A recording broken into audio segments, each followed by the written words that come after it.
Welcome to the Controller Project. Today I want to show you about this modular thumbstick extension system that I designed for disabled gamers. Alright, let's start off easy. Why thumbstick extensions? It's a very common problem that people can't reach the thumbsticks, or they need a special way to grip the thumbstick or stuff like that. It's super duper common. And there's a ton of thumbstick extensions out there. I even designed one myself years ago that's a modular one that allows you to do, extensions off of it at different angles and stuff. It's really rudimentary, but I still have requests for it today. Most thumbstick extension systems, though,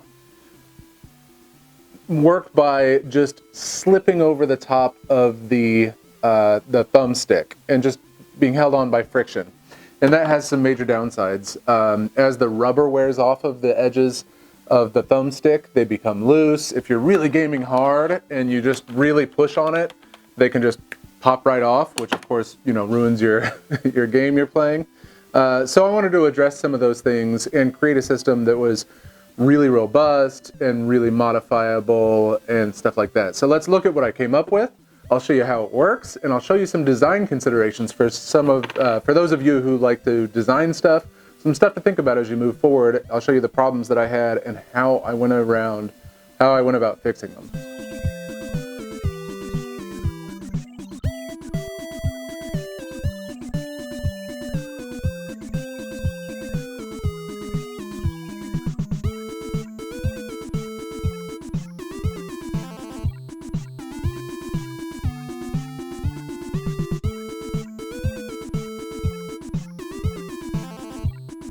There are a bunch of pieces that make up this system.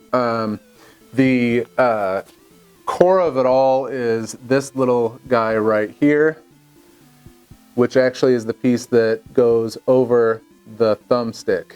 Then after that, you have all these extensions, and there's even more coming, and these screw into this, and they screw all the way through down so that it pinches this and holds on tight. So you can see this shape here. You squeeze this over the thumbstick, and then the screw pinches down on it. That's by design, and that's so it holds it tight. I'll go more into that later, but let's just look at how this works. You pop this on, it goes on fairly easily, and this alone can work as an extension without anything else. However, it will pop off, or if you push it the wrong way, it'll pop off. So then you have all these extensions. Let's look at like this one, which is a cup. And it just screws in the top. Let me turn this around here so we'll see if you can see it. You should be able to see as it gets down to the very bottom, that screw piece, yeah, you saw it up here there, that screw piece actually pushes down on the top of the thumbstick, and now it's locked in. It will not come off. It might break, but it won't come off. So let's look at some of the extensions that go on here. There's this cup that, if you need to be able to stick something in there, like a rod, attached to your head or something. There's a little T handle like this. There's different heights of T handles like that. There's this one that's just it's just a cap that goes on there if you don't need anything else, just a basic cap. There's this giant one you can use for different stuff, like, using your whole hand or your foot to control your thumbstick. There's a few more out there, but then there's also a second type of attachment, and this is what I call an accessory attachment. Not that it needs a fancy name, it's just more the same stuff. And what these are ones that have this long screw thread, just like the others, but then they have a hole in the top of them for even more further attachments. And there's a whole slew of those available. So you would not put these really long ones in there, but if you look at this, see, this has the really short screws. This can screw into the top here. And then you have, like a little joystick. And I have different ones, like a little bitty, like tiny little nub that you could use. There's this. And I'm sure there's more ideas that I'll come up with or that people will suggest over time. So that's the basics of how it works. Now let's talk about design a little bit. So I wanted a way to attach it that was secured, that would not over time loosen. And that's where I came up with the idea of, you know, screwing down onto it. But there is a problem. Look how worn out my little thumb pad is. There is a problem, and that is that right here, where this kind of shape comes together, it's pretty weak relatively. My first one's all snapped there as soon as I put pressure on it. So what I've done is, you can see I've added these 3 ribs. It could probably use more. Those ribs on the outside just allow for more surface area of each layer of 3D printing. That's probably some pretty basic engineering, but I'm not an engineer, so I'm learning as I go. And you can see they don't go all the way down because there's very limited space on the bottom end here.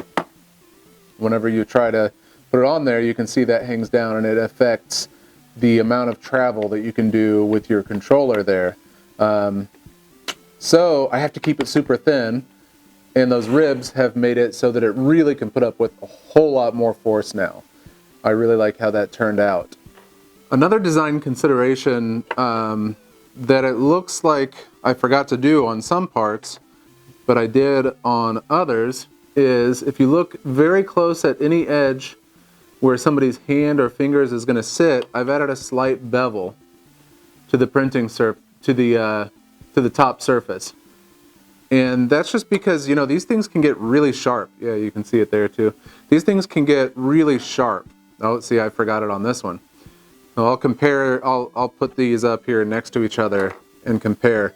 They can get really sharp, and after a while playing a game, that sharp edge can really actually start to bother you. So adding a bevel right there is very important. All of this should print just fine, even on printers that aren't that accurate. The threads should all work without supports. Even this part here that looks like it should need support. Here, this is what it does when I print it without supports on the Prusa Mark III, the Prusa i3 Mark III's. You can see it has a few little stringy bridges, but it works just fine without supports. So you should be able to print this without supports, and all the threads should work. Thanks for following along. Of course, you can download those files and print it yourself. You can print it for other people. If you need a custom controller, get a hold of me. And of course, if you want to support us, subscribe to this channel, support us on Patreon, share the video, whatever. We're just happy to have you around.